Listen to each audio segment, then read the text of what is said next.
know who needs to hear this, but it's that time of year again where I tell you guys that you need to mind your own motherfucking recovery. I think it's called take your own inventory. For some reason, some people think that just putting the dope down is all you need to do in recovery, and that is just not true. Not from my point of view anyway. Like, I got sober in 2011, but I have worked very hard ever since then to heal the reason why I used in the first place. Made a lot of mistakes, trial and error, bro, but there's no wrong way to recover. And the things that trigger you might be different than the things that trigger me because we're different and we recover differently, and there's no wrong way to recover. We just want to be doing better today than we did yesterday. And for me, the drugs are long in the past. It's healing my mind and making sure that I am not a crappy person. And something that is just absolutely awful to do to people is to run, chase them down, and tell them that the way that they're living, even though their life is a million times healthier and better now, is wrong because you make different decisions in your recovery.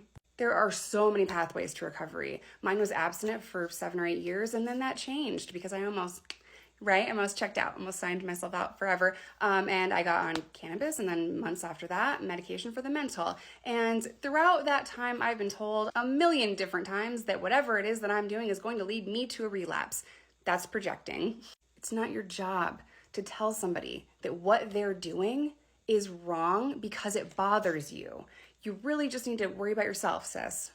I would never try to push my version of recovery onto you because I don't know what you're going through. I don't know your life. I don't know your mental health. I don't know your diagnosis, your story. I don't know. You have to figure out how to recover. You have to figure out what works best for you, and then you have to heal all that stuff. And for me, it was a very long journey to figure out why I picked up in the first place. A lot of people start using because of pain management or an undiagnosed mental health issue. So stop judging, but don't project your triggers onto me. If I had $1 for every single time I saw a comment like this, I would be a very rich woman. Don't do this to people. I don't have any trauma in SW, and now that I have a spicy page, people are acting crazy and they're saying that I am going to do that. No, I'm not. The same thing has been said when I talk about harm reduction and going into trap houses and helping people on the street, that it's going to trigger me. If that triggers you, don't do that, but it doesn't trigger me. I completely understand having trauma surrounding SW and all of that. I totally get that.